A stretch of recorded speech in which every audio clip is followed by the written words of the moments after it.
that happens in the public sector, in the private sector, as well as by ordinary consumers, so that we stimulate the growth of the economy, and so that those companies who make those products or render those services, as we support them, they're able to retain the jobs that they've created, but also are then in a position to create new jobs. This phenomenon is not unique to South Africa. The buy local phenomenon, the tried and tested all over the world, exists for towns, for regions, for countries, and countries like Australia have a buy local campaign. In fact, the Proudly SA model, when it started back in 2001, when we opened our doors, was modeled around the Australian-made campaign, where they used the kangaroo as an identifier of products made in Australia, so that those living in the country know how to identify the products. You have countries like the UK and the Philippines, and even the US, rolling out campaigns. In fact, my case study this morning focuses on the United States, because as far back as 1933, they enacted the Buy American Act, followed that up with the Buy America Act in 1982, as well as the improvement to that act in 2017. And despite the differences in the different presidents that they've had over the last two terms, the one thing that they have in common is that President Trump advocated for the Buy American provisions, and he signed them into law. And equally, President Biden, within the first week of coming into office, signed an executive order to strengthen Buy American provisions. So it's part of their broader economic, macroeconomic policy framework. And so it's tried and tested. We are not the only country that does it. And these are some of the benefits of driving localization, of driving local procurement, of driving buy local as we know it, is that those companies, like I said, who make the products or render the services, benefit from your purchasing decisions and are in a position to can retain the jobs that they will have created. As we buy more from them and they need to produce more, they will then be in a position to can employ more people, and so new job opportunities can be created. We have a base of young people in the country who remain unemployed. And as per my earlier slide, the most affected remain the youth, and so they have no skills. If you drive in the township on a day like today, on a Thursday morning, you will mistake it for a public holiday or a weekend, because the bulk of our people are sitting at home. And so as a result of companies that are benefiting from our purchasing decisions, employing more and more people, those people will then acquire skills that they can then utilize to not only fend for themselves, but to also start up businesses, access better opportunities, and help contribute to the growth of the economy. Localization helps with the development of the economy. Localization helps us, achieve our empowerment objectives, because those enterprises and those entrepreneurs would then make these products that we choose to buy, even if they're transformed entities that people have not bought from before, because they are making products locally and because we're supporting the cause, they will then benefit from our purchasing decisions. And it helps improve the living standards of those who are beneficiaries, not only as entrepreneurs, but as employees in those companies, and contributes significantly to the GDP. We did a study over the last year, Program Director, with the Pan-African Investment and Research Services, headed by Dr. Iraja Bedian, and we looked at the impact of us investing in the entire manufacturing sector and what the results would look like, and investing by way of us buying, such that those who are in a position to can invest in additional capacity on the back of us committing to buy from them, can then also, plow into their enterprises, start up new enterprises, and what that would do to the economy. So the results of that study was that there would be a projected growth of 13% in the contribution by the GDP, or to the GDP by the manufacturing industry, if we were just to have 10% increase in investment and activity in the manufacturing sector. There would be a 9% increase in fiscal revenue, because as more and more people produce products and more companies are able to employ people, then it increases the tax base that the company has, that the country has from which to collect tax revenue. As more and more companies continue to do well, it increases the base of companies that government can levy taxes on. And so as a result, there will be more at their disposal for them to render much needed services to us as the citizens of the country. In terms of the jobs, number of jobs that can be created as a result of increased investment and activity, up to 10% in the manufacturing sector, you can create 75,300 new jobs. And then other jobs, indirect jobs, will then come out, of other industries that are part of the value chains, including mining, agriculture, and there will basically be an 8% increase in employment creation just through 10% increase in investment. So even in instances where we think the locally made product might be slightly, more expensive, that premium will be worth paying, is worth paying because you contribute to the creation of jobs. So still slightly cheaper, and some of the components that go into construction projects, might be cheaper than those that are made in South Africa, but the premium that we will then pay in instances where we really need to pay that will translate into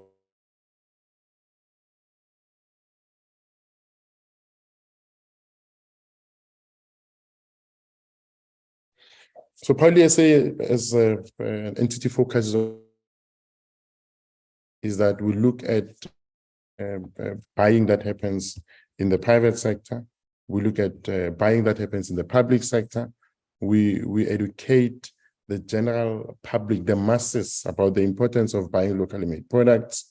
And lastly, for all of these sectors, when they want to buy locally made products and they do not necessarily know where to find them, we help them access these products. The role of Proudly South African is to ensure that locally made products can be accessed by those who make purchasing decisions. And so when you come across a product that carries the Proudly South African logo, you know that it embodies these 4 key pillars. If you want to become a member, if you want to utilize the logo on your products or on all your marketing collateral, because you're a service provider and you don't necessarily have a product, so you can use it on your website, on your letterheads, on your business cards, on your vehicles, on your premises, just to identify yourself as a member of Proudly South African. You need to have gone through this process and a vetting process that looks at these 4 key criteria. And the first one that we look at is whether the product itself is made in South Africa. If you're rendering services, whether the equipment and the consumables that you utilize on a day-to-day basis are sourced in South Africa. And in instances where the raw materials that are required by producers, by manufacturers to make their products, where in instances where they are not available in the country, and we allow for those to be sourced from outside of the country, but they need to be substantially transformed within the borders of South Africa such that jobs can be created. So at least 50% of the cost of you producing the product or rendering the service must be incurred within the borders of South Africa such that jobs can be created. The second criteria that companies that affiliate with us have to comply with is quality. There are set industry standards for every single sector. And so companies that affiliate with us have to comply with those standards as set out in those respective industries. And the last 2 are softer issues, but important. Companies that affiliate with us have to help us preserve the environment, recycle, reuse waste, ensure that they help us reduce the carbon footprint in the country. And lastly, comply with the labor legislation of the country by employing people and treating them according to what is prescribed in the Basic Conditions of Employment Act. And so entrepreneurship is important in the context of growing the economy. If you compare us with the developed economies, we are lagging behind. And so we need to catch up and ensure that the contribution that is made by entrepreneurs in the country is such that jobs can be created. Government is meant to create an enabling environment, and industries like the ones we're focusing on today are meant to thrive such that they can then create jobs. And so the role of Proudly South African, if you look at the whole ecosystem, is to provide access to market support, to those who make products locally, whether they're new products that they're bringing to the market, whether they're new entrants, and even in instances where they're transformed entities, as long as they comply with that criteria, they're meant to benefit. So our focus is on access to markets, and we have an array of programs that we've put in place and to ensure that we can recapture a share of the market that has been lost to imports for those who make their products locally or render services locally. And this range from e-commerce platforms that we have created where our members can sell their products on these platforms, and we take care of the costs that are related to them doing business on those platforms, whether it's from a B2C perspective or B2B perspective. We have all of those platforms that we've created. We are even working on rolling out and introducing a new Proudly SA online store later this year to ensure that anyone who wants to make a purchasing decision in the country knows where to find locally made products. We have commitments that we source in the private sector, and we do a lot of work in the public sector. So these are just some of the partners that we have from an e-commerce perspective of companies that have agreed to partner with us, have agreed to give space to locally made products for them to sell their products. And these are high traffic e-commerce platforms, both from a B2C or B2B perspective. And so as a member, you benefit from the partnerships that we've concluded with all of these partners, and we carry the costs. And in most instances, we ensure that you are charged a reduced rate as a member of PaliSAFCA in instances where there's money to be paid. In terms of private sector procurement, we have a campaign known as the Will You Commit to Job Creation, where we basically challenge the private sector to commit to buying local. If you look at all of these sectors, these are just some examples of where we have had successes in instances where we've gone to the private sector and we've asked the banks to look at where their furniture, uniform, promotional material, stationery comes from. We've asked the stationery, the schools to look at the stationery and reading material, furniture and their uniform. We've asked the hospitals to look at the beds, where the linen comes from, pharmaceutical devices, uniforms, medical equipment. The steel industry stands to benefit a lot from the decisions made by the automotive manufacturers, the OEMs that make cars in the country. If they choose to buy locally made components and raw materials, the steel industry in this country will definitely benefit because of the number of components that require steel being utilized when they make cars. And so we have engaged automotive manufacturers, and we've asked them to give us commitments that they will buy this locally. We have asked retailers to look at their shop fitting, to look at increasing the shelf space that is given to locally made products, such that local producers can be able to list their products with those retailers and wholesalers and traders and access consumers through those platforms. We've asked manufacturers to look at where their raw materials and packaging is coming from, and this includes conversations around where they're still, in instances where the manufacturers utilize steel components come from. And so these are some of the examples of instances where we've had successes. And basically to summarize, what we do as PaliSAFCA is as we secure localization commitments from the private sector, where we ask them to identify items that they're going to buy locally and to ring fence this. We identify suitable companies in our database that can then provide this. We then list them on a portal called MAP, where as buyers in the private sector, they can register and utilize this to find companies that are affiliated with us. In some instances, we do go out and we partner with industry bodies and sector desks from the GTIC to broaden the base of local producers that the private sector can buy from. And so as a result of our efforts, we know that buyers and suppliers of locally made products transact with each other. We have targeted access to market programs where we work with entities that represent a lot of buying. And a good example of this is the Franchise Association of South Africa, FASA. We host workshops where our members are able to present to purchasing decision makers. And in this instance, they present to buyers, to franchisors and franchisees. And we have 20 companies at a time pitching to buyers that they would have otherwise battled to gain access to.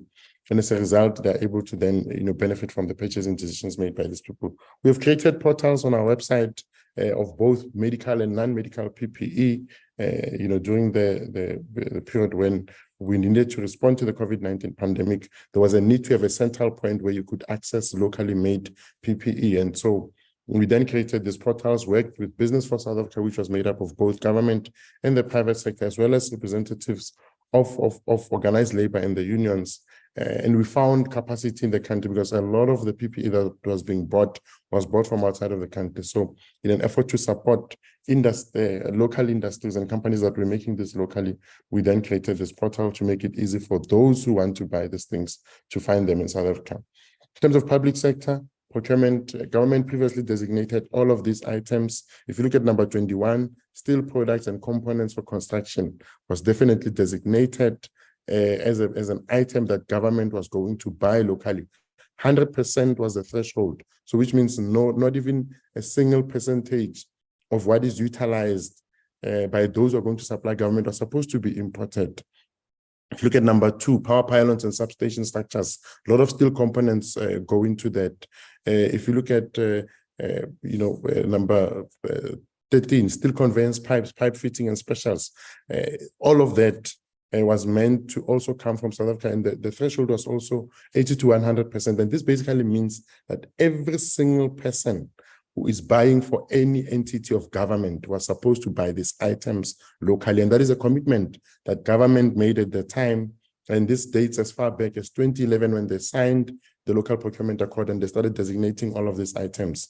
And so, the role of Policy Africa in this regard is to say, because they've designated these 28 sectors, and they advertise tenders as government, we monitor the tenders. And what we do is we then identify local manufacturers that are in a position to can supply that which government is trying to buy through those tenders, and we send them these tenders. So if you're a steel manufacturer registered with us and a tender comes out, we then send it to you. If you've registered with us as a power pylon producer, when a tender for power pylons comes up, we pick it up, we send it to you. But alongside, we lobby state entities to include local content requirements in their policies, and in their tenders. So when the tender comes out, we say to them, we've picked up this tender through our tender monitoring system. We can see that there is no clause in your tender that prohibits imports from being bought, because you are allowed to, as a state entity, whether you're a provincial government department, a national government department, or a local government department, even a state-owned company like Eskom, Transnet, and all of these guys who utilize a lot of steel components, they are allowed to include in their policies local content requirements, which enable them to then restrict tenders to being responded to by local producers only. And so we lobby them to say, issue a tender, include those requirements, and when those tenders come out, we then send it to our base to say, please respond to the tender such that we can ensure that the responses that government receives, the bids that government receives, are from local producers, and as a result, they can buy local. And so the question that always comes up as I conclude, Program Director, is what is the fee structure? Because there's perception out there that is expensive. We're still being told. I've been doing this for 6.5 years in this role, and I still get the same concern from people saying to me that it's expensive. It's really not expensive to be a member of Policy Africa. The membership ranges from 500 rands for companies that still have a turnover of less than 5 million rands, and the most that anyone who affiliates with us pays for membership is 100,000 rands, and that is for companies with turnovers of 100 million rands and more.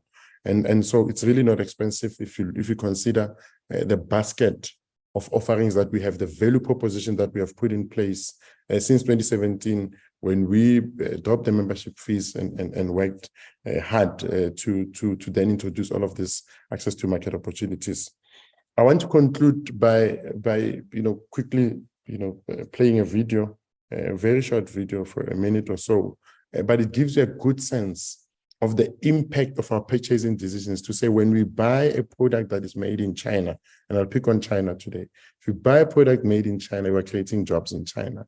When you buy a product made in South Africa, you are not only creating jobs in South Africa, but you are ensuring that we have an economy that is good enough to be handed down and passed on to the next generation, such that we start alleviating this generational problem that we seem to be having in this country of unemployment, poverty, and inequality. So let me play the video and then I will have concluded. There's a voice that is calling, loudly calling, day by day, the voice of the future. When I started my business, all I wanted was to create jobs and a legacy for the next generation, because I see opportunity when others see impossibility. It all started with a thought and then a seed in the garden, which grew into my very own farm that feeds the whole nation daily. Cotton, silk, and a little bit of treasure, I create masterpieces that give South Africans an identity, comfort, and confidence, because when you look good, you feel good. From the factory workers to the warehouse and then over the seas, I want to show the world what proudly South African looks like. It all started with just some ink on paper and inspiration to bring people together. With my furniture, I now help create spaces that are beautiful, comfortable, and authentic to human light and connection. I've always been driven by curiosity. It fueled my dreams to create automobiles that accelerate our nation into greater possibilities and the beauty of the unknown. I was born into a rainbow nation. My life has been full of colors and mixed flavors. And when I started my bakery, I wanted to share the joy with the world and with South Africans in particular. All I ever dreamt of was to be a bird and fly high. And now I have the wings to help others fulfill their dreams of flying high too. But it can only be a dream until you make it a reality. All they need is your faith, your trust, your loyalty, your appreciation. And most importantly, Your support. because supporting local businesses Helps create jobs. and secures our future. South Africa, their future is in your hands. So what are you going to do about it? Be proudly South African. Buy local to create jobs. And that is our message, Program Director. That is our message. We conceptualized this campaign halfway through this year, around June or May, June. And it underpins the broader campaign that we're taking out to society, calling on each of us to make purchasing decisions that will help turn the economy around. The reason why we say it's second half is because we see the period before the COVID-19 pandemic as the first half. And when we paused because of lockdown and all of the regulations, we see it as halftime. Just like in a football match, if you don't do well in the first half, in the second half, you come back and you do better. And that's what we're calling for from South Africans. We're saying second half is in your hands as you make the next purchasing decision for your business, for your home, for the entity that you have been entrusted with. Consider the economy first. If anyone wants to make contact with us, info@proudlysa.co.za, and we will assist you take up membership of Proudly South African. And thank you very much, Program Director. I'll still be available to take questions later if time does permit. Thank you very much. Thank you very much, Mr. Mashimbe, the CEO of Proudly South Africa, really setting the stage for us and giving us the proper context. The number that you shared really around the number of employees that are halved in the furniture industry and the knock-on effect that it has, I think really is going to be helpful in framing the conversation that we're going to have going forward, especially also calling for that small increase in investment and the thousands and the tens of thousands of jobs that can be created there. So we have a webinar today, Players in the Industry, Proudly South African. You've just heard from the CEO, PPC Cement, the Southern Africa Stainless Steel Development Association, and the Johannesburg Development Agency, who are going to share their valuable inputs and give us strategic foresight on how this industry is set to thrive in the way envisioned by Proudly South African, how it will become more competitive locally and on the international front as well.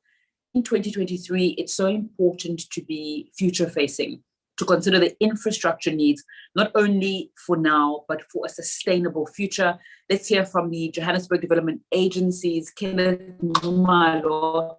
He's the Manager Marketing, Communications and PR, on how the agency is responding to the needs of a growing city and the role in the industry. Mr. Numalo, a very good morning. Good morning and welcome to the webinar. My name is Kenneth Numalo. I'm representing the Johannesburg Development Agency, and which is part of the City of Johannesburg. And our role as the agency is basically to make sure that the infrastructure in the city is well-oiled and functional. And we take it from when the city has an idea to have an infrastructure, be it's a route for transport or a clinic or a community center that they want to implement in the regions around the city of Johannesburg, in all 7 regions.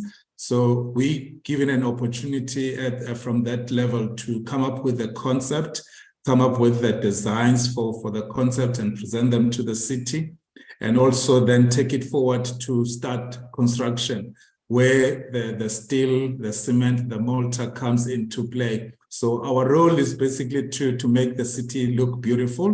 And I'm sure you've seen some of the projects that we do for the city, like the well-known Nelson Mandela Bridge. And we've worked very closely with the Soweto tourism in Vilakazi Street, and making sure that the tourists are coming and they get a space that can be utilized, which is more friendly and more of which is talking tourist, and also the economy in the area where people are sharing spaces.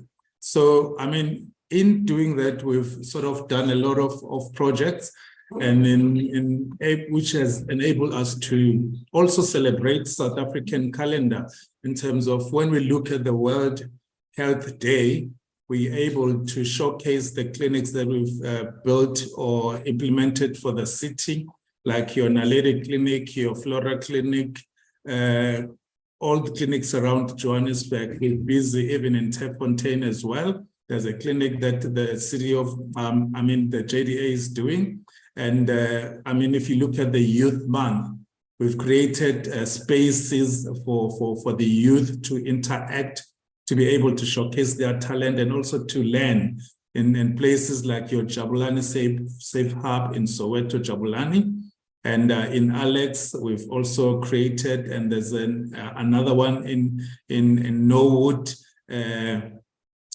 Peterson Place, where youth interact. So we're able to celebrate those days in the calendar of South Africa. Also women and tourism and Transport Month. If you look at the network that we've created for the city of Johannesburg in terms of the Rea Vaya network, coming from, if you travel from Soweto, using the bus to the CBD, and which is now expanding in Sandton from Rivonia to connect to Catherine Street, to the Watt interchange, which is in Wynberg, to connect to Louis Botha, and then deviate to Edenvale, and then connect to the city. So that's the kind of projects that we've done. And you can see in all those projects that we've utilized a lot of steel to make sure that the structures are strong, and in other cases to make sure that the projects are run effectively and within time, because steel has a way of doing that, and also to make sure that down the line, 10 years down the line, the projects are still adaptable when there has to be renovations and stuff. So we do have to comply with the requirements of the regulations around the steel. We do contribute to the steel industry and also to the economy in South Africa. And we also work closely with small businesses around the Johannesburg regions, be it in Midrand, it's in Diepsloot and Ivory Park. That's where we sort of function for the city of Johannesburg. We basically use steel because it also binds infrastructure well, better than the other material. It is strong, it is relatively cost effective, and steel is durable. And as I said also, that it can be a saver to our budget, and the project are running at a speed when you utilize a lot of steel, because it sort of opens up, and then you don't really have to petition and do all the other required things within the infrastructure that we're doing.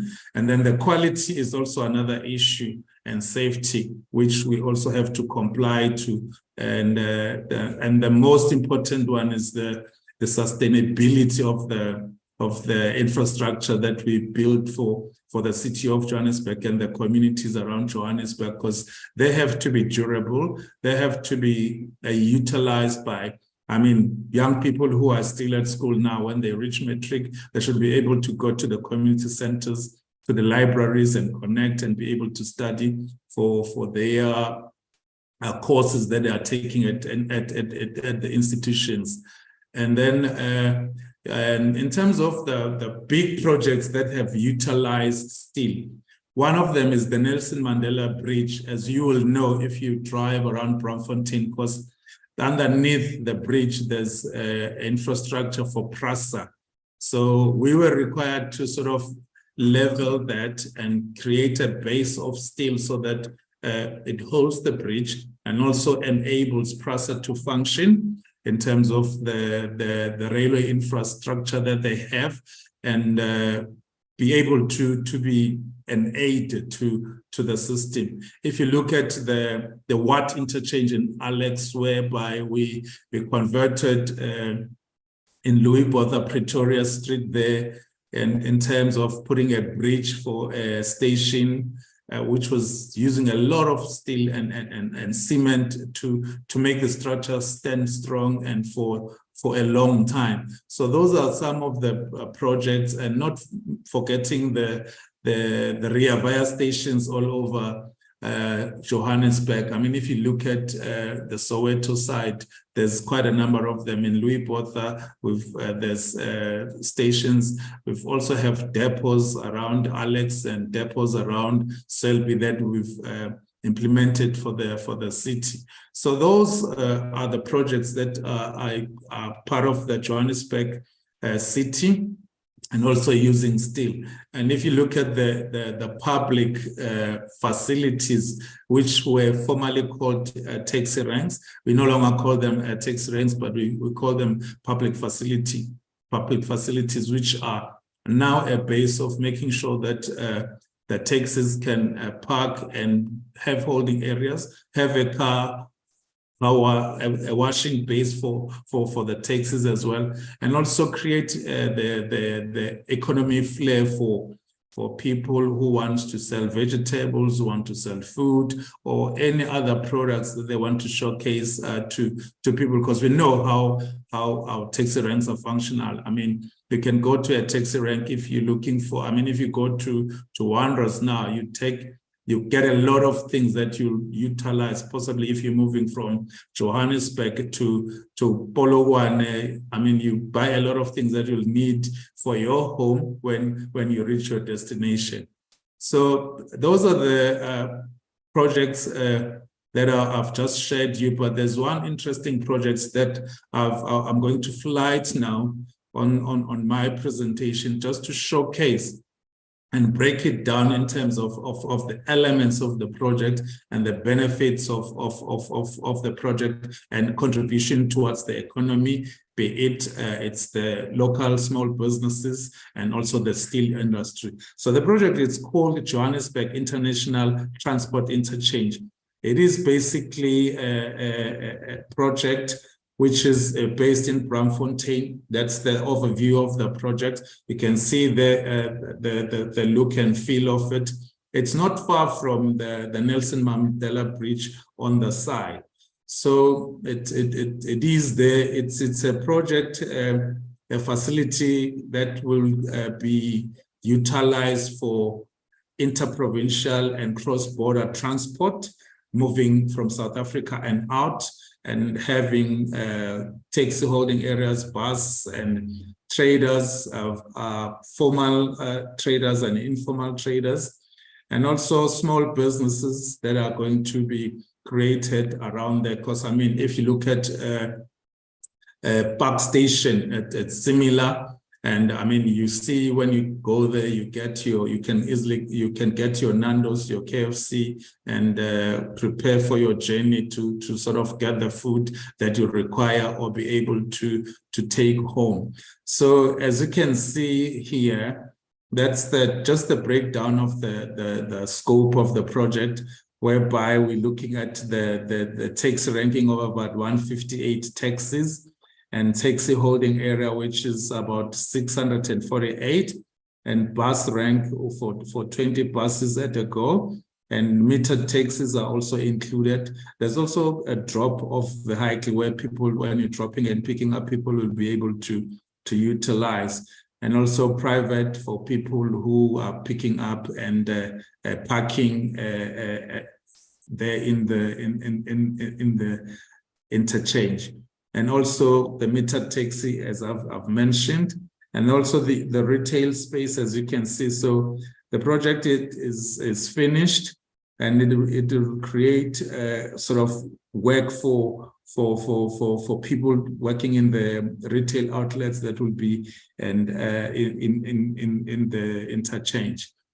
So in terms of the progress and expenditure, the project is now completed, which means then JDA handed over the project to Transport Department, because they are the department that is handling transport facilities. And construction was completed in March 2021, and then the handover was done in June same year. And then in terms of the expenditure, the project in the year 2021, towards the finish, there was 70 million that was spent. And then the total expenditure of the project was 341. Interestingly, to that, it's the link as to how do we then bring back the economy of the city of Johannesburg to the people in the community.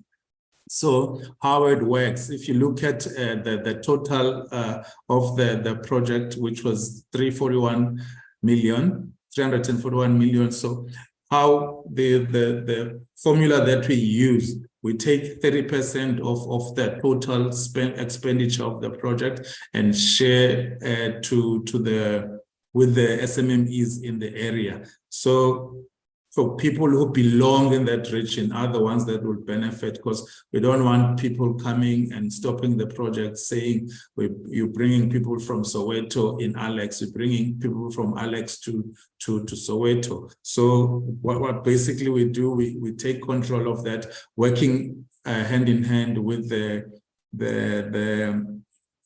the ward councillors in the area to help us facilitate that. In terms of labor, as you can see, the total number of local employed was 32, and 5 skilled and 27 unskilled, which then forms also part of the EPWP, which we work hand in hand with public works. So we contribute towards that. So the successes of the project, yes, it is complete. And then we had discussions to bring together the taxi associations with a metered taxi and e-hailing was very successful. So all be based in one house to make transport easy and accessible for the people of Johannesburg and people coming to Johannesburg. And then the buy-in from the cross-border buses as well, which, I mean, we need to be cognizant of their regulations from the other end and to implement here in the city of Johannesburg for relationship and stakeholder purposes. And then the community impact in terms of stakeholder engagement, we've done, I mean, as I said, we work closely with Ward Councillor, the City of Johannesburg Transport, and then the Johannesburg Property Company, the Cross-Border Road Transport Agency, JPMD, SAPS, PRASA, COJ, Economic Development, South African Post Office, the Lion Share Taxi Associations, and bus operators around. Well, each and every project, there's always the challenges. With this particular one, we had a challenge with the sewer connection to connect to the one that JRA, which is the Johannesburg Road Agency, has already. So that sort of gave a lot of problems, but then it was resolved, because I mean all entities are within the city to help to obtain the operational certificates and all the other related certificates for compliance and in terms of the requirements in South Africa. And Also, just want to share in terms of our contribution to the SMMEs. We as I said, we take 20% of the total value of the project to contribute towards the local SMMEs. Just in the first quarter, which was 1st of July 2022 to September 2022, we contributed towards the SMMEs about 1.9 million, and that created that benefited 20 SMMEs in the city of Johannesburg. In the second quarter, 1st of October to 31st December, close to more than 5.2 million to benefit 87 SMMEs. And then the third quarter, which is the 1st of January to March, which was a bit low because it was around 771,000, which benefited 140 SMMEs in that period. And then in the last quarter, which was the 1st of April to the 31st of June, a contribution of about 13 million, which benefited 71 SMMEs. So that's where our contribution is basically, because as you know, each and every infrastructure that is being developed still is required, and all the other material are required. And we also work closely with the SMMEs in order to train them, to benefit them, and to make sure that they comply. I mean, things like your just a bank account are a requirement when you have a business. So we take them through that and also continue to do training for them in order to benefit not only from the projects that the city is providing, but also to grow themselves as well, to venture into other businesses, whether it's private or even, starting your own plumbing company in Orange Grove or in Alex or in Ivory Park to benefit the community and offer the services and create jobs in that sense. And that's where I'll end now. We're just going to show you a video which will take you through the same project that I've just presented, which is Chiti, and just to see the look and feel of how it looks like and all the elements of the building, which will also paint the picture of how much steel was used in the project. And so we'll play the video and then I'll park on the side for questions later. Thank you.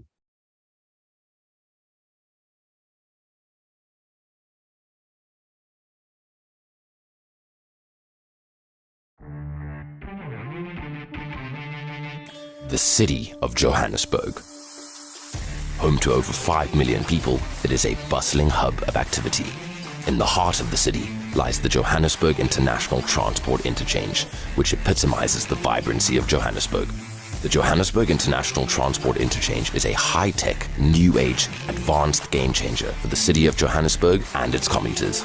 For the past few months, dedicated teams have been working day and night to make this world-first, central, mixed-use traveling hub a reality. Teams who are relentless in their commitment to effectively designing this facility. The Johannesburg International Transport Interchange is the biggest and most commuter-friendly public transport facility for long-distance travelers in Africa, with easy access to major transport routes like the Nelson Mandela Bridge and the M2 double-decker freeway. It will offer travelers safer and easier transport for passengers from SADC countries such as Zimbabwe, Mozambique, Zambia, Lesotho, Botswana, and Swaziland. With a total floor area of 50,000 square meters that includes bus terminals for cross-border buses, as well as ranking and holding space for over 800 taxis at any one time. Long waits for buses and taxis will be a thing of the past. Only vehicles which have the correct operating licenses and vehicle fitness certificates will be used. The advanced access control with the dual authentication, including license plate recognition, is some of the innovative technology that will be used to ensure that vehicles are operated safely. This four-story hub includes 3,300 square meters of retail space for a variety of both large and small retail outlets, banks, and a food court. Additionally, it will provide a space to stimulate economic progression for small, medium, and micro enterprises in the inner city.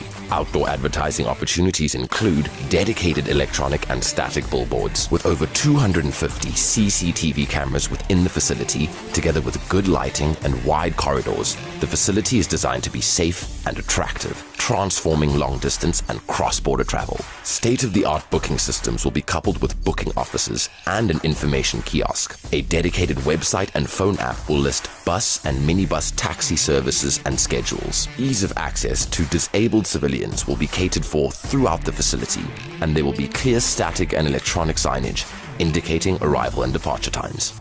The latest technology in green building design has been incorporated throughout and includes an extensive solar array. The Johannesburg International Transport Interchange. Commuting as Africa's never seen before. Due for completion in 2020. Brought to you by the City of Johannesburg in association with the Johannesburg Development Agency and the Joburg Property Company. Fantastic. Thank you so much, Mr. Momalo, for that presentation, first of all, and highlighting some of the incredible venues and spaces in Johannesburg and the importance of steel in those value chains of creating spaces and infrastructure as well, and really looking forward to see what's going to happen with that hub. It looks phenomenal. Now, if we're talking about proudly South African local excellence, PPC is a company that was incorporated in 1892 as the first cement manufacturer in South Africa. They've expanded and gone so far beyond our borders. So they're really going to be one of the best people placed to lean in and give us their experience and get insight in construction and opportunities for small and medium enterprises. Rajesh Haripesad is the General Manager of Inland Sales, and he's going to be addressing us from PPC. A very good morning to you. The floor is yours.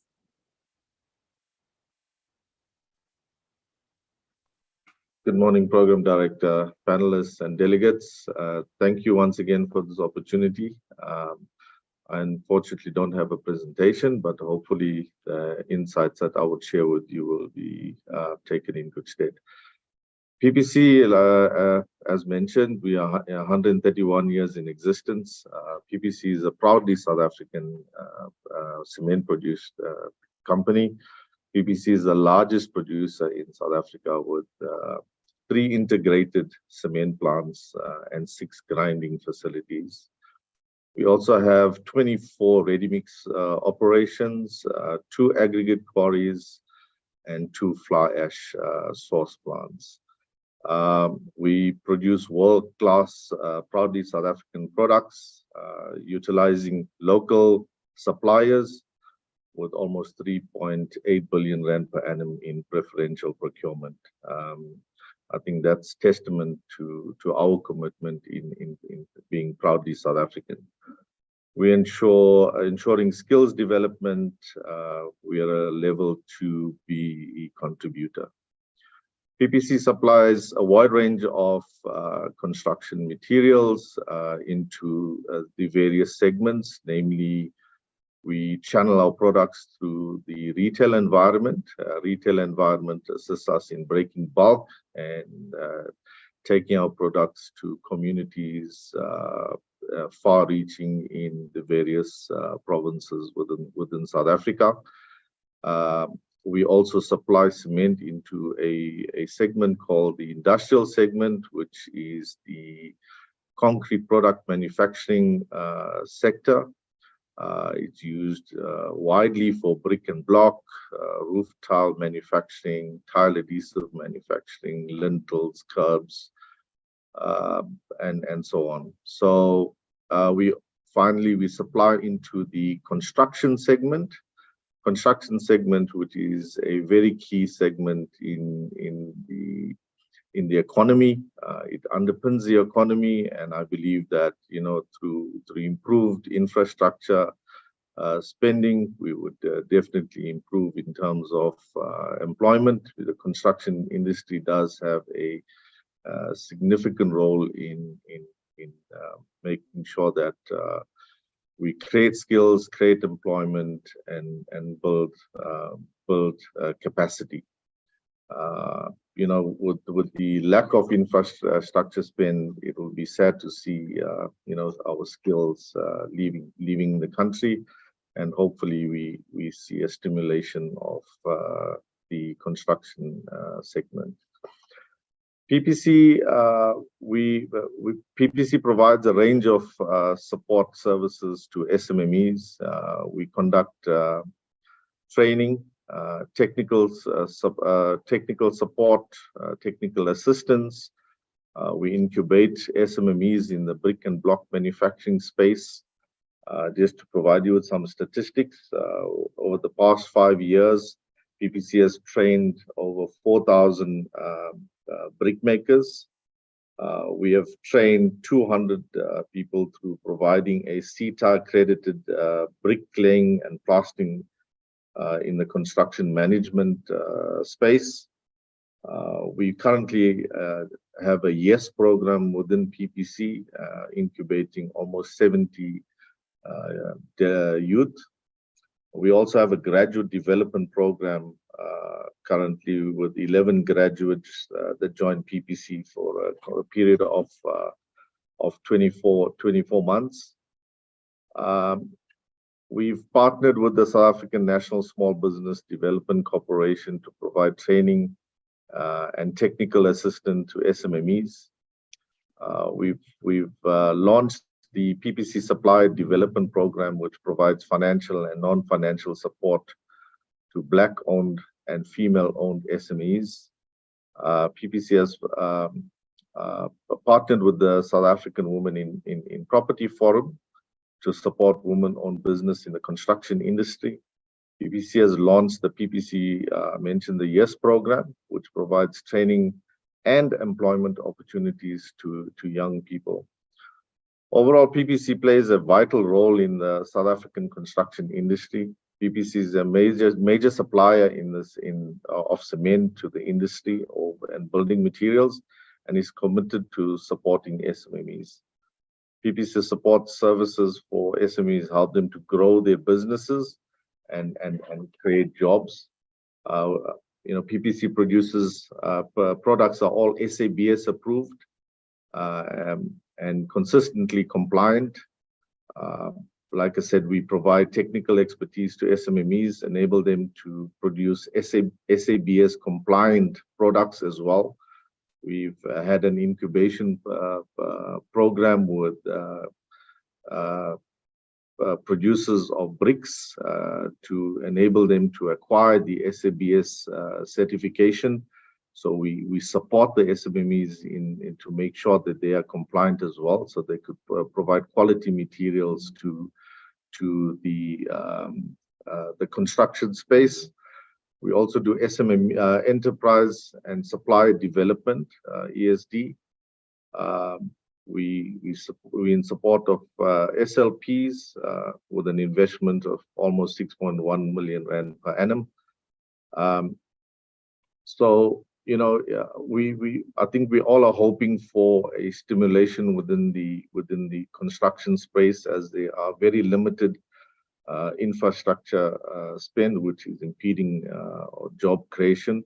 And I suppose if all comes to fruition and we start rolling out the high number of tender activities that are currently coming through, and with the fruition of those tenders, obviously we in preparation for the construction environment continue to engage with SMMEs, youth programs, training individuals in the various construction environment and academics, and prepare ourselves for local procurement, because we create small enterprises also within the retail space.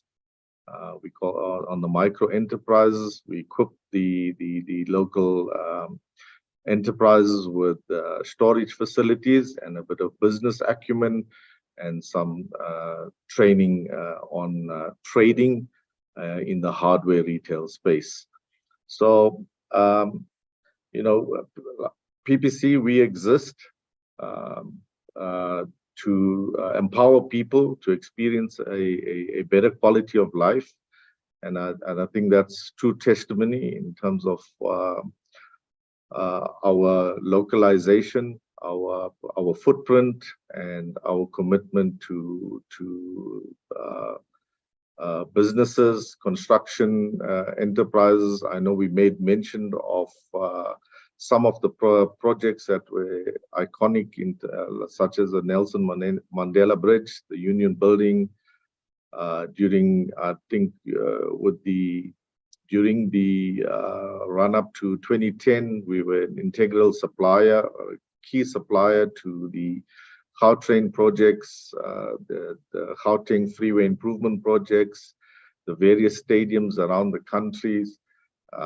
It was a perfect true testament that during that period we've created positivity around our economy, our country, to show that we are capable as proudly South African organizations to meet any obligation that comes our way, or any project, irrespective of size, magnitude. We have the capabilities, we have the locally produced products, and we have the skills to overcome any of these challenges. I also believe that it is our responsibility to empower, especially the youth of today, to be future leaders, future entrepreneurs in all spaces within the construction industry, and not just in the products we produce, but into the entire value chain that we have to make sure that we create sustainable future for our youth and our industries. I thank you.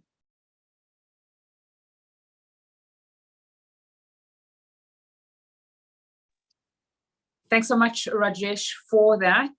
You actually went under time, but I really think it's important that you highlighted the role you're playing in terms of procurement, localization, and most importantly, in the context of this discussion, Job. So thank you so much for that.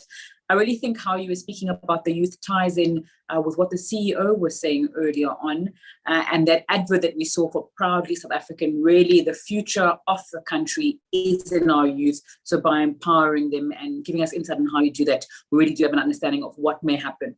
Now, Rajesh spoke about where PPC was used in those iconic and really important buildings and infrastructure in South Africa. A company that's quite big on advocating is the Southern Africa Stainless Steel Development Association, Sassda. It's one of the most active stainless steel industry associations in the world, and has since the 1960s rather, just speaking about steel in Southern and where it's used.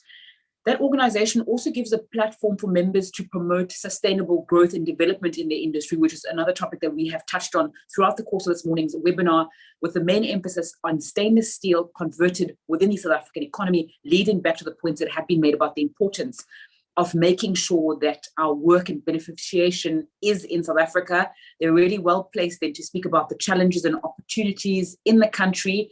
I'd like to now ask Sassda's Executive Director, Michael Besson, to please make his way to our virtual stage.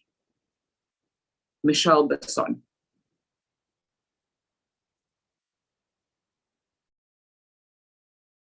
Okay, hopefully you can see my screen. And my face, I mentioned this morning to the program director that I actually got a face for radio, so I won't bore you too long with that.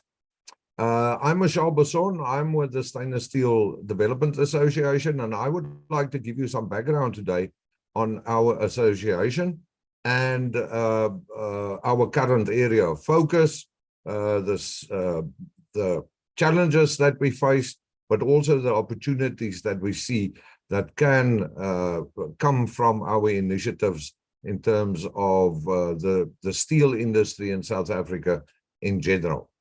Now, I'm going to, I've stopped my video and I'm going then straight into my presentation. But this morning, we've already heard that construction is the backbone of the steel industry, and this is really the truth. We also saw that localization of the activities in the construction and in general in our industry is crucial for job creation. And therefore, in order to stay with our mandate of creating jobs and do it in a sustainable way, this fits our agenda. So a little bit more on our organization or background to stainless steel. You must remember that the global stainless steel industry is just about 110 years old. Now, German scientists patented stainless steel in 1912. However, they told no one. And in Britain, Harry Brearley produced the first stainless steel items, production items in the form of cutlery in Sheffield in 1913. Since then, with some American and Scandinavian inputs, more than 200 different grades were developed, each with a specific application. And then later on, you will see in my presentation, then we've added some proudly South African innovation. But it is important to note that stainless steel is not a single alloy or single metal, but it's a whole family of steel suitable for a wide variety of applications. Stainless steel is also not a coated steel. It has the ability to protect itself continuously, other than anything else. And should this protection be impaired, it can actually heal itself in the presence of oxygen. But I don't want to get too technical.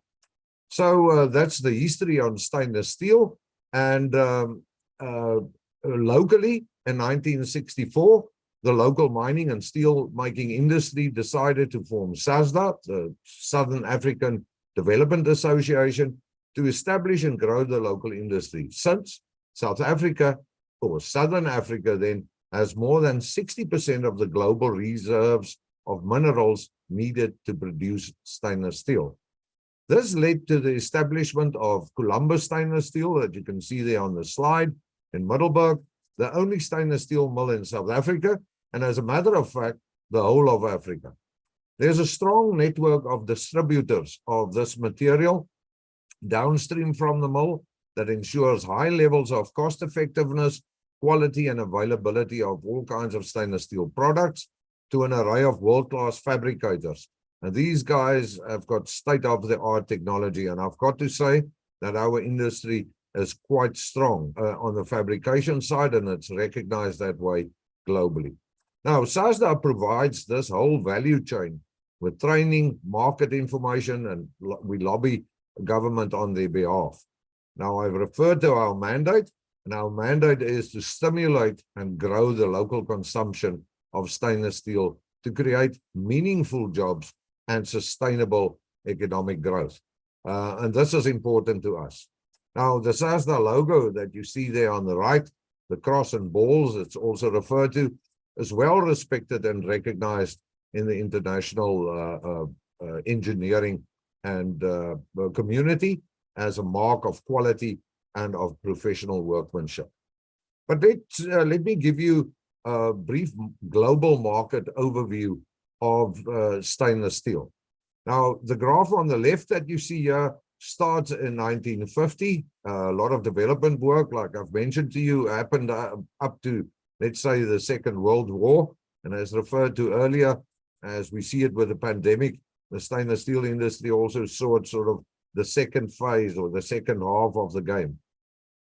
And there you can see that stainless steel has shown compounded growth over this history, brief history, of around 5.8% per year. Now, from the graph, it's apparent that the growth has entered a true exponential phase since the early 2000s, and this trend will continue. This rate of growth in stainless steel is, however, not the same with other metals, for which stainless steel is now becoming more and more a cost-effective alternative. The bar chart on the right shows that the growth of stainless steel is approximately double that of carbon steel and zinc as well, and this zinc is used to galvanize carbon steel. Now, the international body, World Stainless, published figures that indicate that an estimated, and it depends from industry to industry and where it's located, but that an estimated half, so of each ton, so 500 kilograms of each ton of carbon steel that is produced is actually used to replace corroded carbon steel. In the age of sustainability, many are looking towards materials that will offer better life cycle costing, and I'll speak a little bit more about that later, and less environmental impact than what is offered by standard steel products at this stage. Now, certain utility stainless steel grades were locally developed, so it's a proudly South African product. That's our innovative part to address this issue completely, but I'll take it further a little bit later. So that's an idea of the global market, and that the stainless steel industry is actually doing quite well globally. Let's have a look at the local market. Now, the local situation, what you see on the screen is depicted for the past few years and also in that second half post-COVID. But to give you an idea, the trends that you can see there, which is fairly decreasing, already started in the early, let's call it around about 2013, and especially from 2015 onwards. And this is related to all kinds of issues. You can imagine them. And that's why we call the epidemic and what's happening now after that will be our second half as well. Now, this illustrates sort of the dilemma of the industry, but it will also hopefully highlight some of the opportunities as related to construction.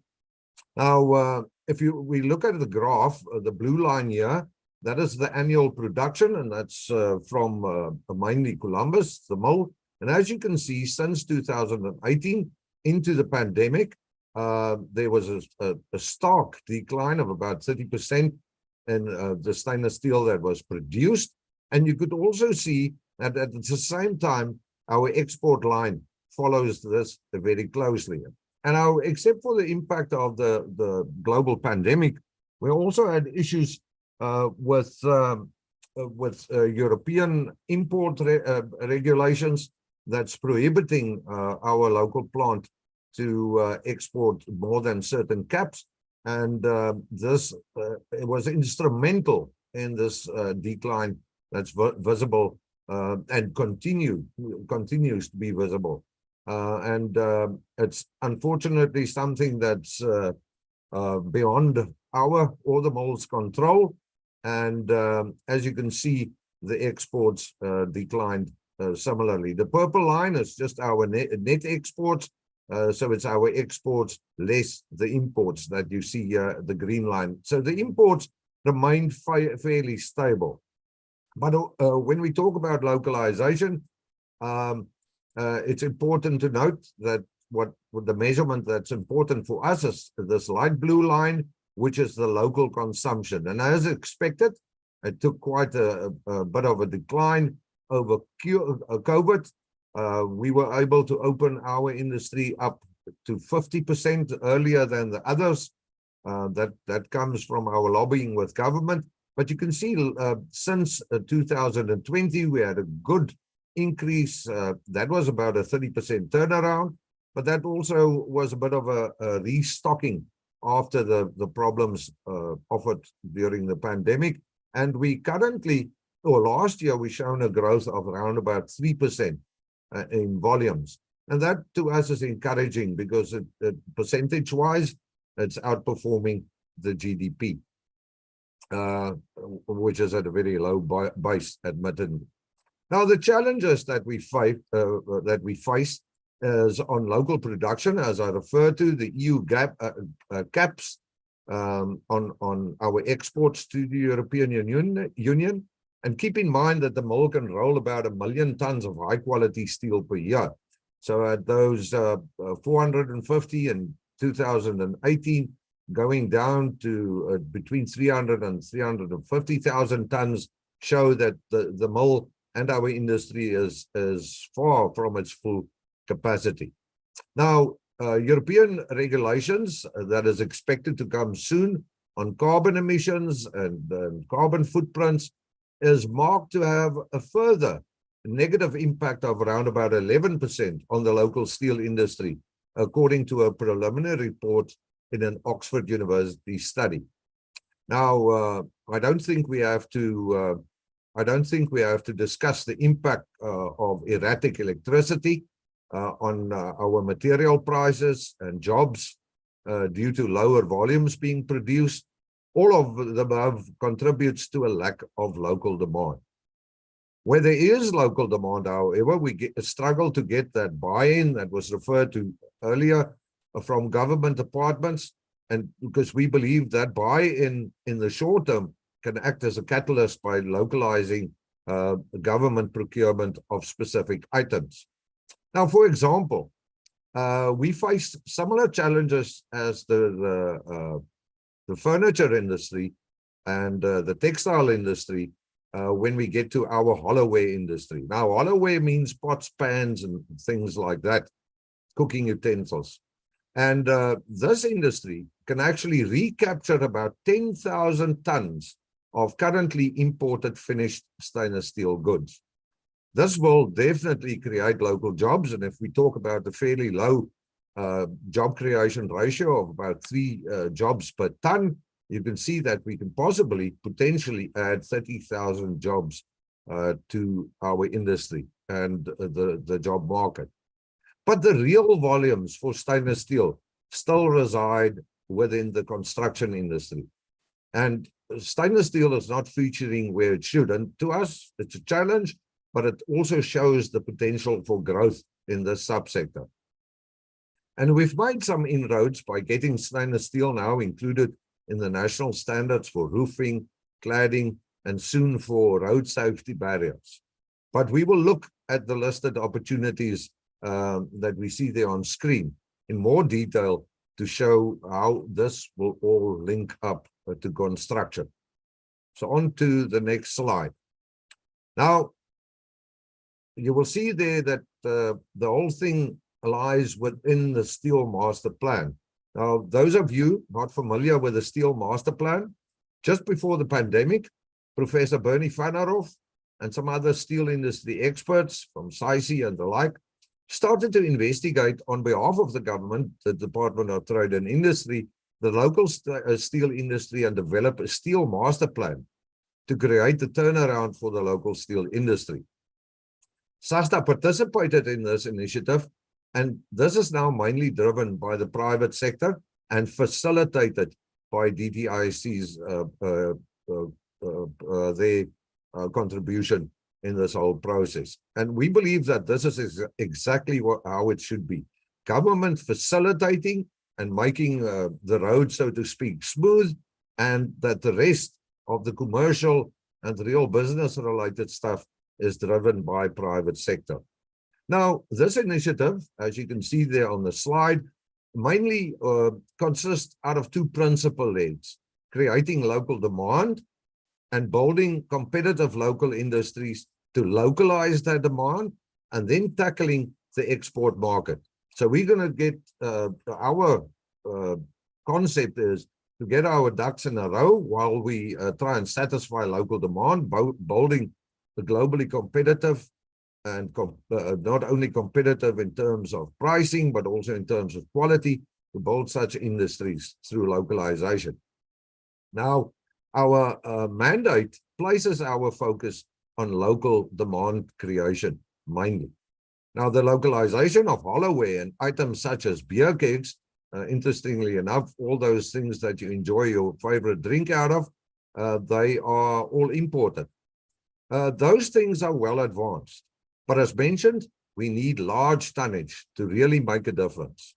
Now, 2 Steel Master Plan projects, and this was not necessarily that came from us, but that came through the whole development process in the Steel Master Plan, have the potential to do that. The one is Eskom transmission towers, already referred to earlier today, and then also the concept of rural bridges made from steel. Now, you might know the type of bridge we're talking about. It's called a Bailey Bridge. And they were first developed during the Second World War to be quick to be erected under enemy fire and long-lasting, very strong bridge to span rivers, and that can actually take the load of big trucks, even tanks. Now the idea is this is quickly to erect. It's done with all physical labor, and they last for a very long time. Now these things still are in existence all over the world. Now, both of these projects entail structural profiles, such as channels, angles, and H&I profiles. We would like a special grade of stainless steel to be included in the specifications, now not to take over the whole industry, but for use in corrosive areas, so that it can act as this catalyst for the local production of these structural profiles. So, in a nutshell, once we have the local availability of these structural elements, we can truly start to market this material in the Southern African structural arena. So hopefully this will eventually lead to exports, since stainless steel structural profiles worldwide are not as available as in the past. It's completely unavailable in South Africa due to the cost of production and the fact that welded profiles are now also accepted in the Euro standards for construction. So this is the plan. We will use this. We're still trying our level best to get the buy-in of the necessary government departments and SOEs. It's a constant struggle, but through this we will succeed. And through this we will develop local capacity for those structural production. We will do it out of a truly proudly South African material, 3Cr12. That will open potential new markets for stainless steel and new opportunities for the construction industry, especially in corrosive areas, not only coastal, but also in mining applications all over Southern Africa. And that will develop that second leg of the Steel Master Plan, export developer. Okay, so we said we need a special steel. Now, maybe a little bit technical, but I think we are proudly South African event today, so maybe I can punt it a little bit. 3Cr12 was developed by Columbus in the late 1970s as a low-cost, corrosion-resistant, strong, tough, and stainless steel with the intended use in the mining industry. And it also was developed to be the only truly weldable ferritic stainless steel in the world. Through the decades, since the early 80s, it has proven itself to be surprisingly effective, even to the inventors, with an immediate international market as liners for rail trucks carrying coal in North America. Now, you imagine coal, when it gets wet, it will form sulfuric acid, and this low-cost material would actually handle it. In Europe, it is a preferred material for bus frames, with their use of de-icing salt causing high corrosion conditions. Now, locally, it can be found in some of the examples that I'm showing you there in structural applications in mining, water handling, rail transport, the sugar, pulp, and paper industry, and all over industry. One of the earliest examples you can see there on the screen of the structural use of 3Cr12 was in the construction of the Marion Island Sana base. The base is built on a 3Cr12 grating platform, if I can describe it that way, and it was mounted on pipe legs driven into the muddy and unstable soil. And any construction that will damage the island itself is banned, since it's a very sensitive area. Closer to home, for structural applications, a good example of the material's durability and low maintenance and cost efficiency in construction is the Gateway Bridge in KZN. Our listeners and viewers there will know it. The structure of the bridge is of 3Cr12 and painted. Now, 3Cr12 is not prone to what we call filiform corrosion, where the paint starts to peel off. You can see it there. And that happens on the galvanized pedestrian walkway. The paint is peeling off, and therefore regular intervals for maintenance activities is required on the walkway every 5 to 7 years. and the bridge structure itself remains untouched. There's another extremely important and cost-saving 3CR12 example or case study, and this is where, especially in 3CR12 can be used, especially in our coastal infrastructure, where it is critical for the longevity of those structures. Carbon steel rebar, as you can see on the pictures, corrodes, and if the carbon steel, because of the penetration of humidity and corrodants into the concrete, it would then cause the reinforcement bar to start to corrode. And if carbon steel corrodes, it expands in volume. And then that leads to spalling and cracking of the concrete structures. Now, what you see there, especially the top right, that is deterioration of concrete steps at the Sydney Opera House. But just to show you the seriousness of this type of issue. So to create infrastructure is very expensive, but to keep it in good nick so that it lives up to the lifespan expectations and not leave our future generations with added cost can be even more expensive. But I will touch on this when we get to life cycle costing. Now, the next example is one where stainless steel or 3CR12 then is applied in extreme conditions. Now this is where the amazing bit comes in. Although 3CR12 is an alloy low in all the expensive metallurgical elements, it has a surprisingly high resistance to corrosion, even in coastal applications. Now this is near Kuberga, just outside Kuberga, where the railway line is close to the ocean. And you can see, especially last weekend, with the spring tides and high tides, it gets splashed severely with salt water. Now, this is a really extreme example, and it is keeping the railway electrified, well, at Eskom's mercy, for close to 50 years now, without any protective coating and any measurable loss in material. After nearly half a century exposure to the tooling marks, as you can see there on the right-hand side, the tooling marks from manufacturing is still visible, and therefore I close my case.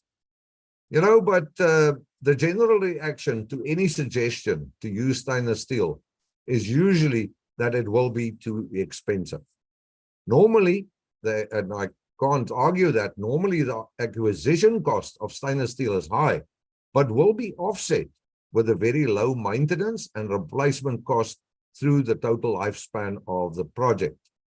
In the case of 3CR12, the initial cost would be very similar to zinc-coated or galvanized carbon steel. And it's not something you need to send for a secondary treatment, like after steel is produced, then get it galvanized, it comes straight off the mill. So it gives it a further efficiency boost. Now, keep in mind that 96% of global stainless steel is recycled, and this is actually higher than plastic rates of recycling. So this can add to the total life cycle cost efficiently, because after the lifespan of the project, you can salvage that material and you can sell it as scrap. So life cycle costing is a unique technique for identifying and quantifying all costs. So it's that initial cost that we usually see on the tender document, but it also includes the ongoing cost over the life cycle. So it's important, and I think from an ethical reason as well, and for our future generations, that the end user is then informed and aware of the true financial commitment for the full life of the projects, which in some cases can be over 100 years. So we see that it's very important, and that responsible and sustainable decision-making asks for longer-term thinking. And you will see there that it basically contains all kinds of projections, and it considers basically any cost that can happen with that project over its lifetime. So just 2 case studies to illustrate that before I end off. And that will be, first of all, a more, one slide too quick. That is more construction concept in industry. This is a hydrometallurgical plant, and this was in Chile, where material must be selected for walkway across very corrosive areas in the plant. And they wanted this to last for 30 years, and they considered mild steel that had to be coated. That would have meant maintenance and repairing that protective surface every 4 years. 3CR12 unpainted. Every 15 years or so, we can clean it with a high pressure hose. And then lean duplex, which is an expensive material in terms of compared to the carbon steel. It's got exceptional mechanical and corrosion characteristics, and because it's so strong, we can go a little bit thinner, and that will help with that final cost analysis. And here is the cost analysis. I don't want to waste your time, but the results would be that 3CR12 is around 50% of the mild steel cost across that 30 years of expected life.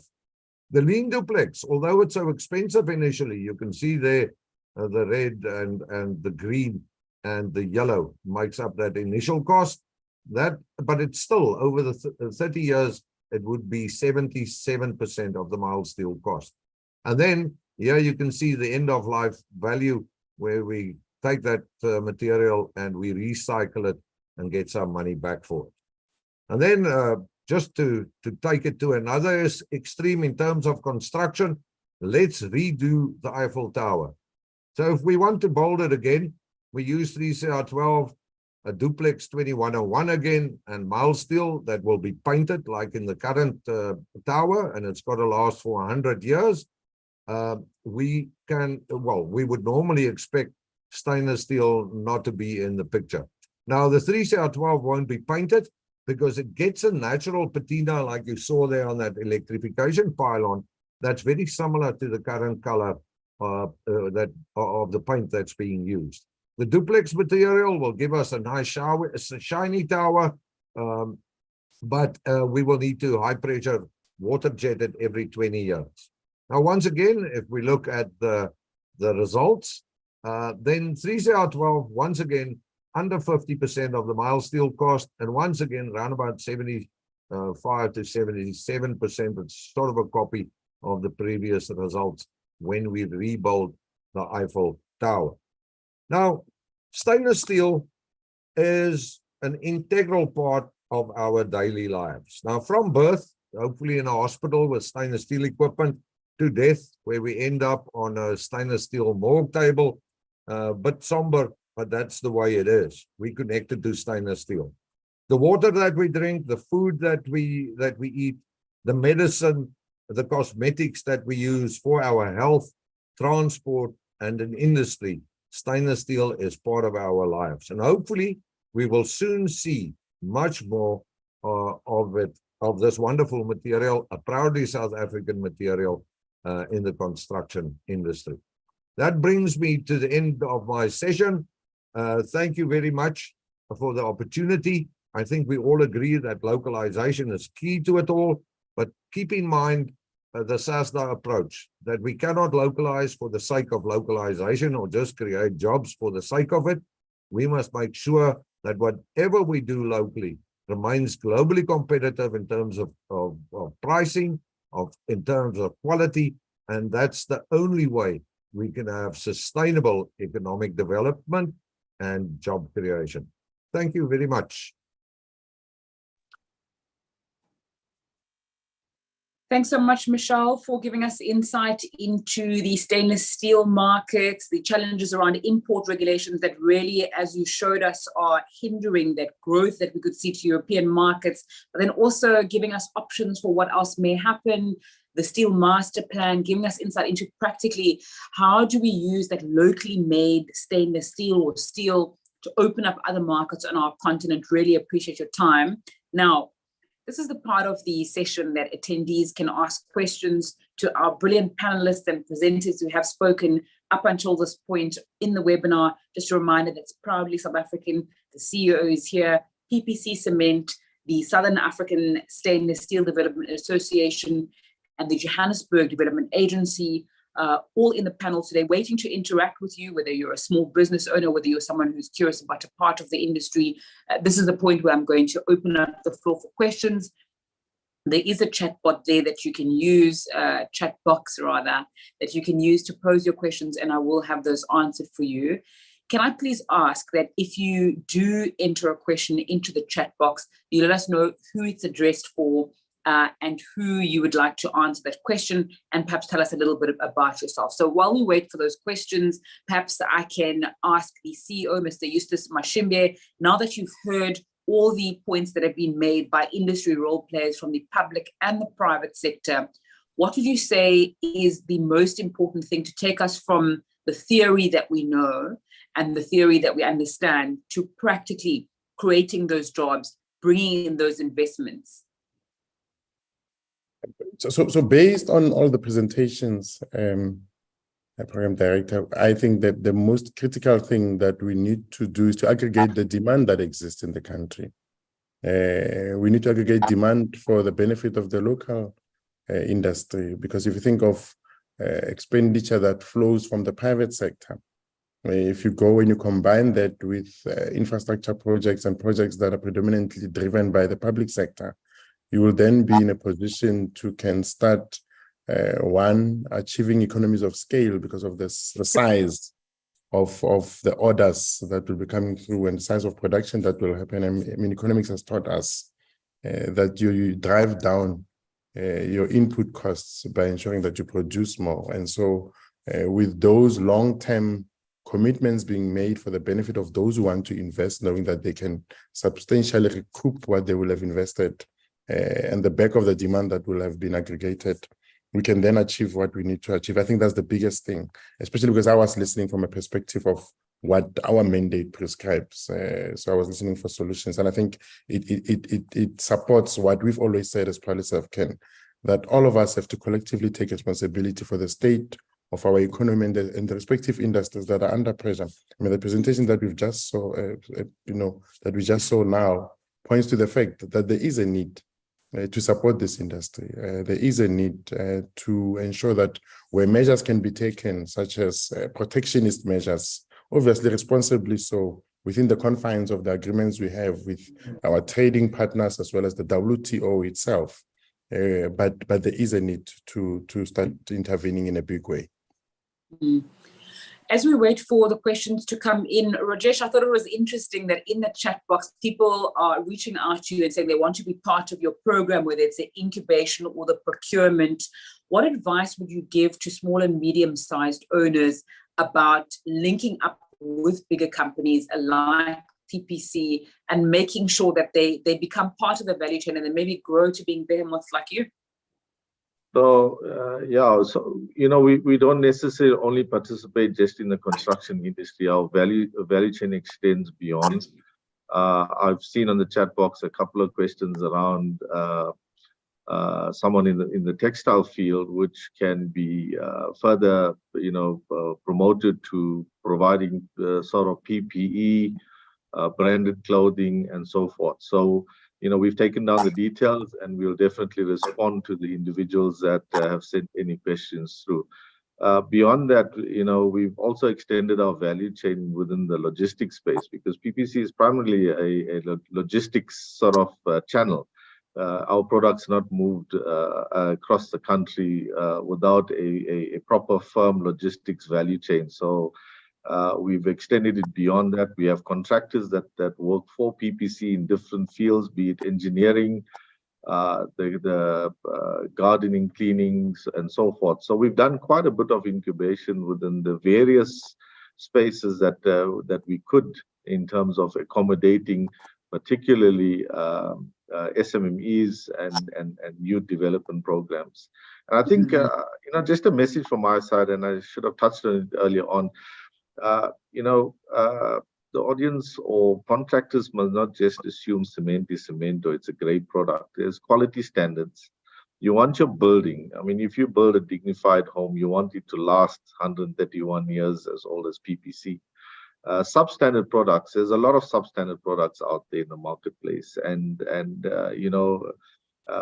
training individual, particularly within the contractor space, in using compliant product, high quality product, and not just localized product, but I mean high quality product will ensure strong, sustainable buildings going forward. And I mean, we face the same challenges as the steel industry in terms of we have a capacity within the locally produced cement industry, but we still have an influx of imported product, which causes further challenges in terms of us broadening our challenges. So, yeah, my message,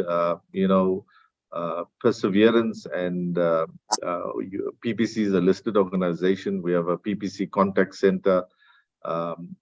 Contact details, we'll share it on the chat box that one can make contact directly with us, and I will share my cell phone number as well, if that's okay. Oh, I don't know about POPI regulations and your cell phone number, Rajesh, Okay. but All right. up to you. So we have a question coming in on the chat box, and I think it'll be important for you to share the contact details maybe for the broader PPC there. The PPC contact center. Yeah. Yeah, so I'm Cynthia. She says, I'm Cynthia James, and we want to get into the industry of PPC CSI with our own brand of sanitary products that we would like to start manufacturing. We're currently a proudly SA member. Please share details for Rajesh. And then she shared her details and email address. So I think, Rajesh, you're quite popular in the chat box space, and if you can just pop an email there, and so we can continue facilitating those discussions and really take what we've been speaking about and turn it into a practical day-to-day thing. 100%, most definitely. Yeah, Mr. Momalo seems to have come out of the chat, Kenneth. I'm just checking if he's back before I post any questions to him. If not, I'm going to go back to the CEO. There was you spoke about going into a township on a Thursday morning and maybe feeling like it's a public holiday because of the youth unemployment. Now, we have one of the largest youth unemployment rates in the world. I do think we should stop looking at it from the age of 15 because people are at school in 15, but maybe that's a conversation for another webinar. We heard Rajesh speaking earlier on about the importance of bringing people in programs like YES. That is not something that can be tackled immediately, and it can not only be tackled by the steel and construction space. What kind of discussions do you have with both the private and the public sector around jobs in very specific industries and how to do more than what's being done now, because it's not enough? So, Nzinga, what we have introduced, and I touched on it a bit in my slides, is what we think is the most practical way of trying to address this unemployment problem through directly supporting industries that we think are labor intensive and can absorb as many young people as possible, especially the unskilled, because they have a lot of entry-level jobs. Is where we have identified those who represent a lot of buying, and have looked at industries that they ideally support and buy products without necessarily giving consideration as to where the product comes from. A good example of a program that we rolled out recently is where we looked at the wine industry. We roll out a wine expo where we support at least 30 wine brands per annum, relatively unknown brands. But we know that when we look at their extensive value chains, they support the farms where the raw materials and the grapes are grown, because there are jobs created in that process. What we do is we come in at the tail end and we say, are you a buyer for a restaurant or a hotel or a retailer that can give shelf space to that product? And are you able to then start looking at this product as one that you can add to your bouquet of offerings?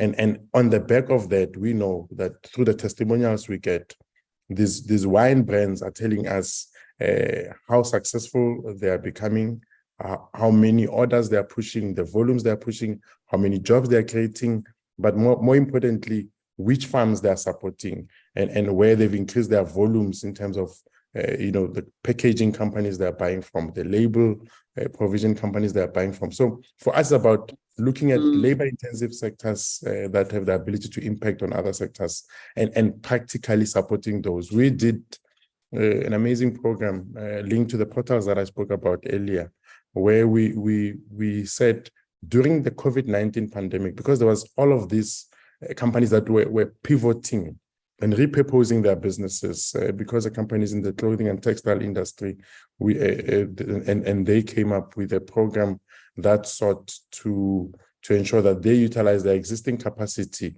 to manufacture cloth face masks, as an example.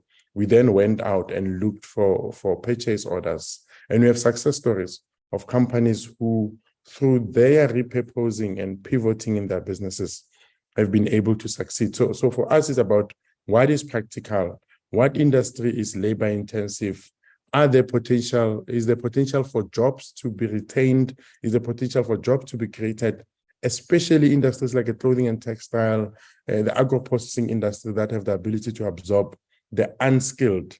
We like those industries because then due to their labor-intensive nature and the fact that they have those low-level entry jobs that don't necessarily require you to have a lot of skill, you are able to absorb as many people as possible. So it's practical. It's as practical as it gets for us. We don't want theories, and we have data to back it up.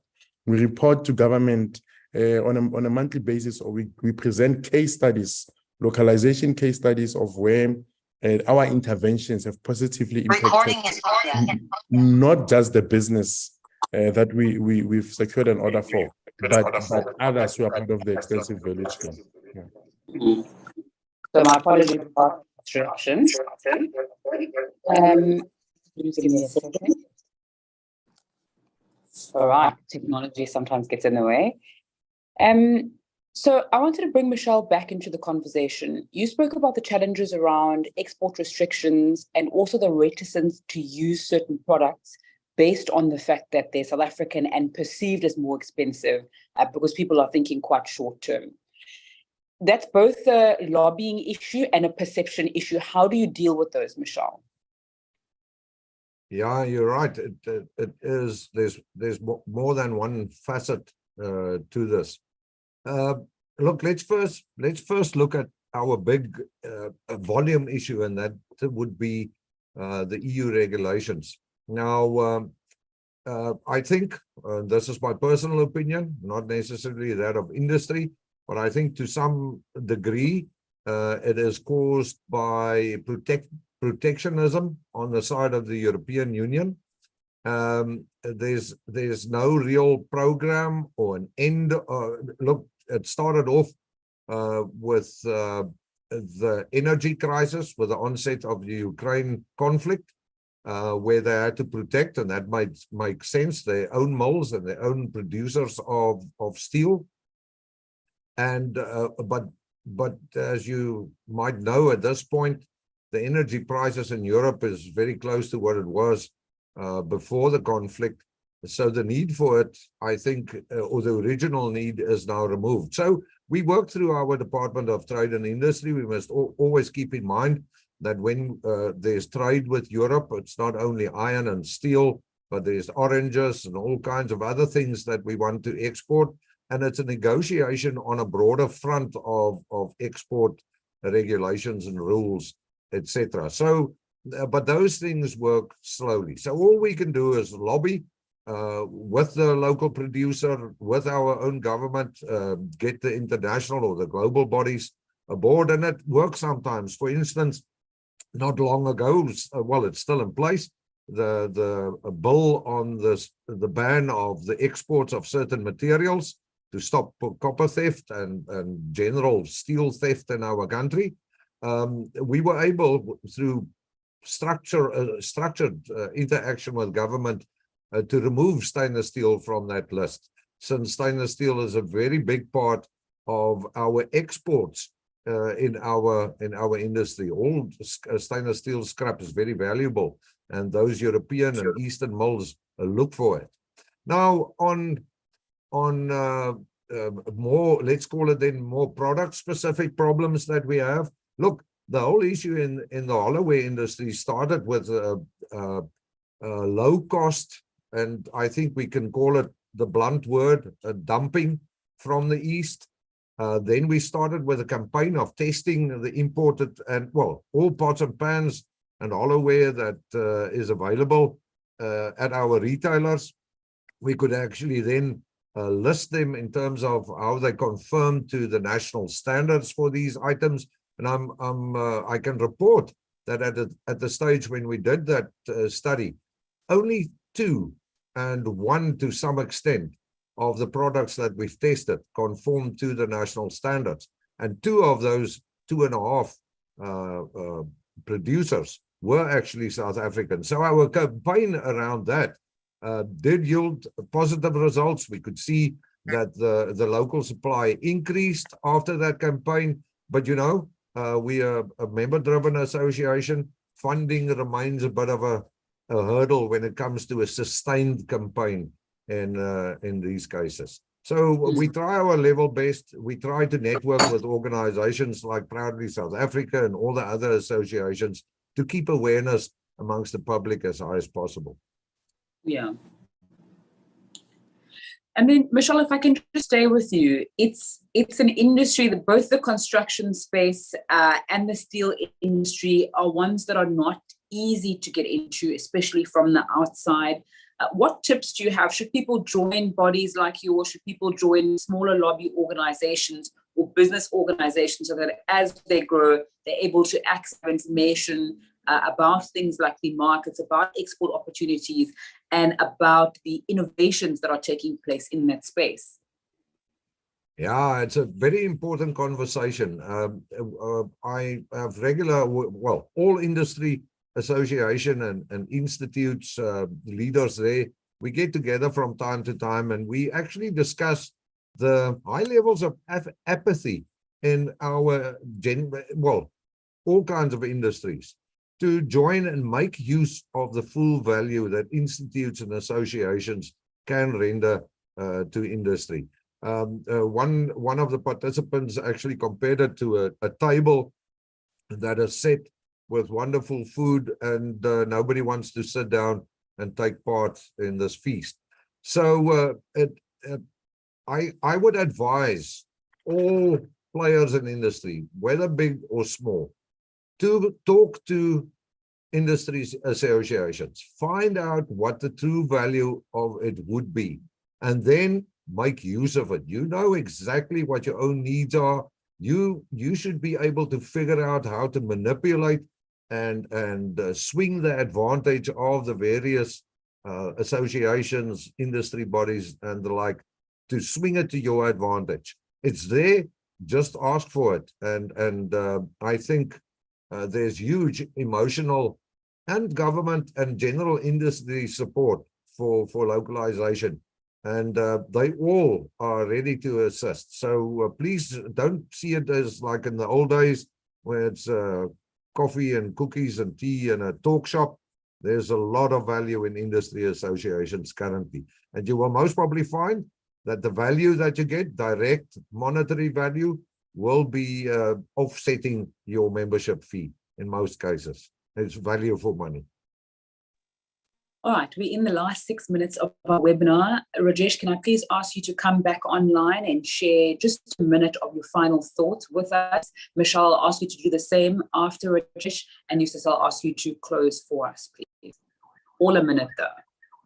Okay, thank you, guys. I really thank you for the opportunity, and I hope we could share our insights, and I hope we could focus on building South Africa together as a collective. And I think if everybody stands together, we will reap the benefits and the successes of this. And I'm also hoping that industry bodies can drive public sector and private sector collaboration, as well as infrastructure stimulation that will definitely help the construction industry. Thank you very much.